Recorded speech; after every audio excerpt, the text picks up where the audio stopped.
the kind of rulership we have. We have an occultocracy. And it's, you want to know what neo-agenda it ultimately leads to? Neo-feudalism, which is what we're already in, folks. We're already in a neo-feudal society.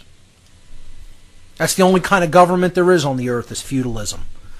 And sadly, that's what a lot of these radical feminist groups would love to see. They want to see this total control system for some reason. They love the nanny state.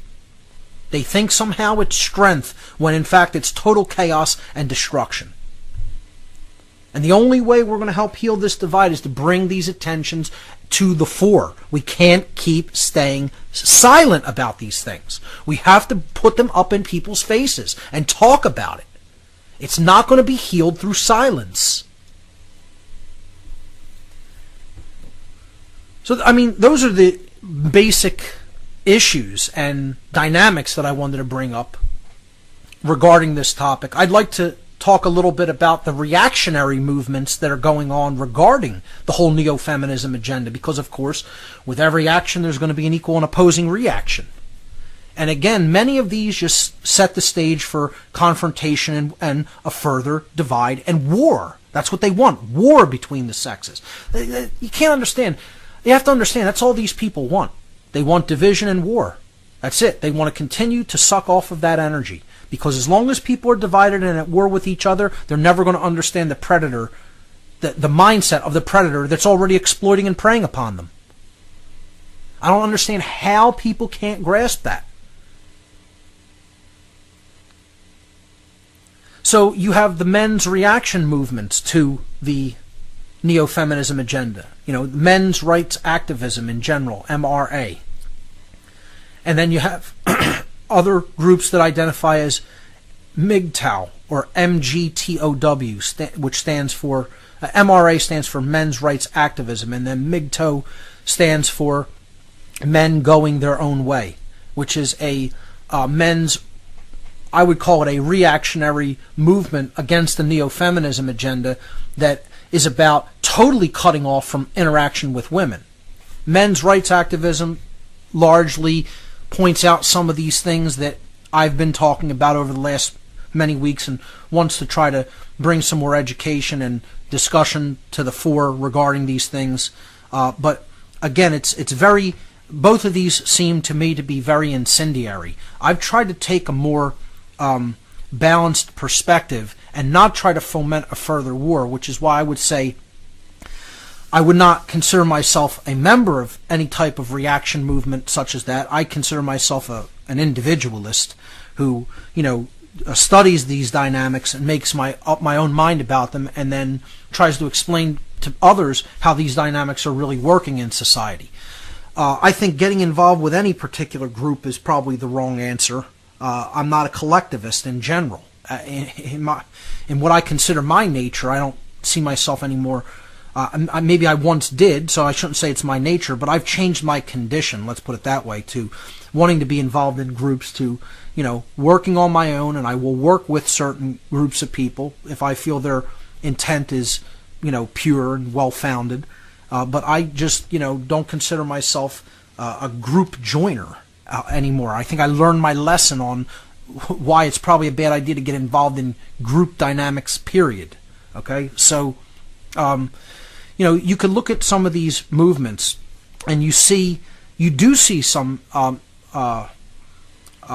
misogynistic tendencies or outright misogyny within them in some cases. And that's because you're going to get radical people involved in this because it's such a controversial and hot-tempered topic to begin with in most people's minds. So I don't look at that as reflective of any of these entire movements. You know, you have to look at that and say, well, there's going to be extremists in just about anything, and you need to realize they're a small percentage of it. There are many valid points that are brought up within these reaction movements, you know, one of the solutions that they bring up, which I don't really think is a solution, is the idea of just completely separating from interaction with women. I think that's going to largely, I understand it as a defensive mechanism. I can understand it. Hey, if they perceive they're being traumatized by this agenda, they're going to say, let me shut down and not have any interaction. But is that really the solution? I can understand why that is proposed as a solution, but are you really changing anything as a result of doing that? That means you're not going to be interacting with any of these people. They're still going to be under the influences that they have been, all the pressures of mind control and cultural engineering and social engineering, okay? And they're going to still be outputting that same behavior because you're not really doing anything to change it. You're just going into a shell, you know? So this is the idea of the Sexodus. Many articles have been written on this. Maybe I'll post some links to some of them. I think there was a good two-part series by, I think it was an InfoWars reporter. I think it was Paul Joseph Watson. I'm not 100% certain, so don't hold me to that. But I'll look up some good articles on this concept of the Sexodus, the dropping out of society by the American male, and really the male everywhere throughout the world, because they see that modern females have become so, I guess, mentally weakened in their in these different forms of social engineering that have been done to them, but many of them don't even understand that it's been done through social engineering. Again, where a lot of these groups fall into is that this is just the nature of women, which I see as the greatest danger within those movements. Okay, you could hear some of the gripes from some of these movements and accept those gripes as valid. Okay, because they're seeing the symptoms, as I've explained a lot of the symptoms. Okay, but the proposed solution is to just go into defense mechanism mode and not interact.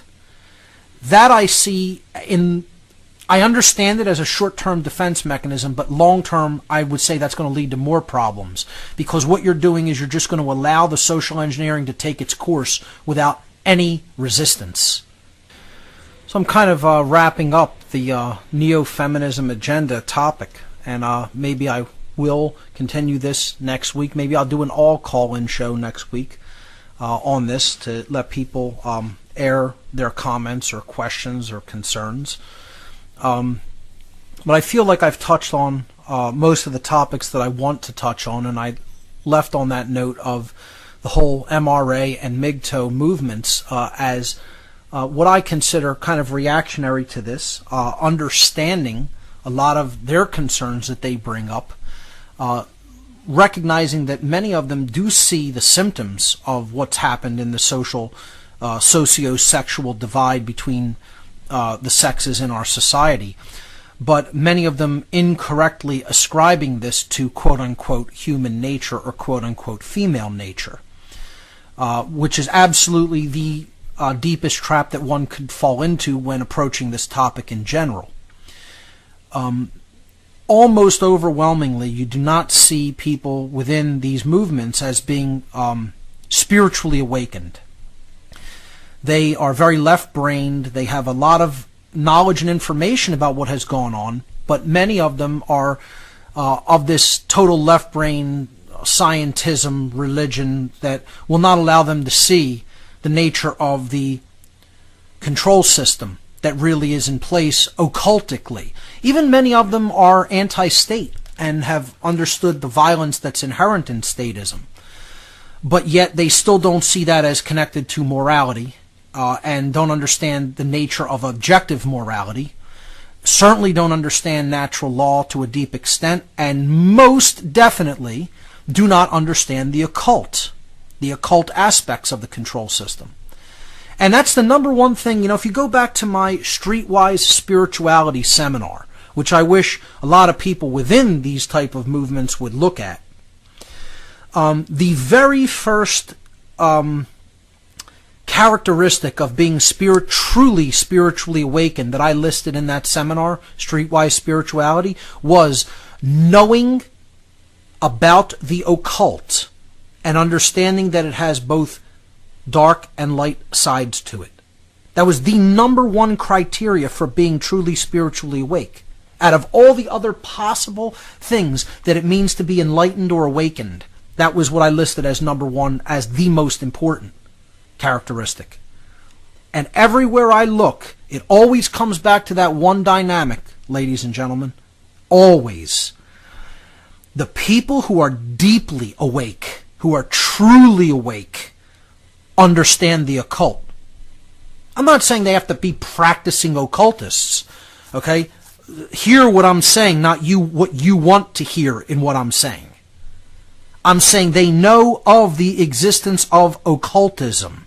They know what it is. They know how it's used. That's the difference between the people who are truly awake and the people who think that they're awake. Host Mark Passio, my website, whatonearthishappening.com. I think the final thing that I want to wrap up on, the final note I want to wrap up on this topic is, in these reactionary movements, the biggest danger is to think that this is all female nature and to dismiss the influence of social engineering and mind control.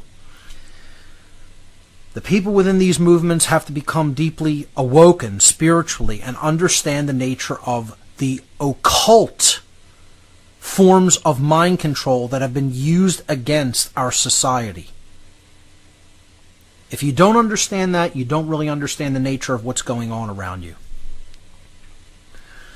Completely removing yourself from the equation is not the answer long term.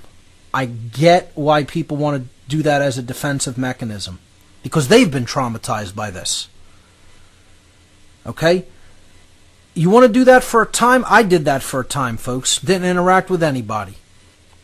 People thought I was some weird hermit or something. But what I was doing in that time was I was getting my head straight, and I was learning about what was going on in our world. Deep amounts of knowledge and learning were being taken in. And then I had to make the decision to do something with that knowledge. That's not where it ends, that's where it begins. What you have to do is get in there and confront people. Explain this, not stay silent, not stay hidden, not stay to yourself. You need to put yourself out there in the world if you want to make it better. You got to get involved. They're playing their dark, sick, twisted game that leads to eugenics and the destruction of human freedom.